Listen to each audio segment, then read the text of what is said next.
Hi. You may have heard of something called the diaphragm if you've been studying the art of singing.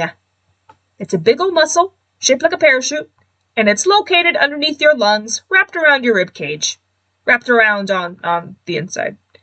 So you may have heard to sing from your diaphragm.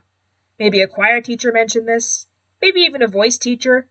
Maybe you're surrounded by singing people and the like who keep talking about this thing nonstop. So then, what does it mean? Or rather, how does one sing from the diaphragm? I'd love to know.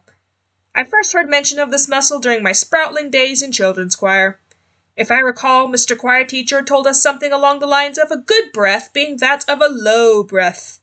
He may have paraphrased that by saying air in, gut out. Instant pregnancy was another term he liked. So from my sproutling days to my early undergrad days, when I inhaled low, I made sure everything was focused on the down low. I made sure those shoulders were down. I made sure that gut was out. That breath wasn't going anywhere but low. And so the inhalation process, or rather every time I inhaled, was an event indeed. Every time I went to start a piece, the bars before I came in were anticipated filled measures of anxiety. Anxiety. If my technique isn't there to support me, I know I can at least count on you. Okay. Feet shoulder length apart. Think tall. And inhale into the diaphragm. Into the diaphragm. Ah, yes. I recall there was all this air coming in, while there was none coming out. No matter how many times someone said support, every 2-bar phrase felt like a physical drag. I even recall one time when I was singing and the teacher put her hand around my solar plexus, and she said I wasn't, doing it. And I was like, I'm trying! Come on, diaphragm, push harder! But later down the road, in a place called pedagogy, a lecture came to me saying that the diaphragm is an involuntary muscle. Oh, so then how does one sing from... You don't. Well, to be more specific, there are other muscles involved.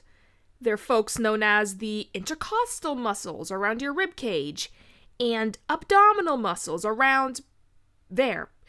And it was during one of those master classes when the master bestowed the knowledge upon me that if the intercostal muscles are all around your rib cage, why not think of the inhale as going all around as opposed to just down?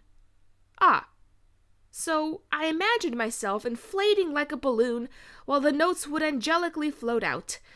But something still felt stuck.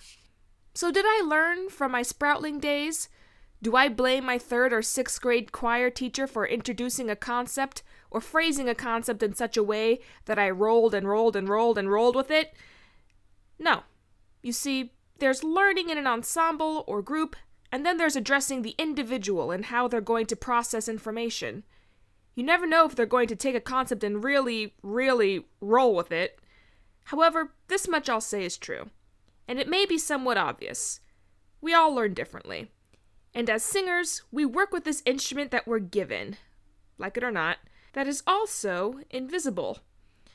So concepts really are everything. And it's why it helps me to journal, and even draw out what sensations I'm feeling.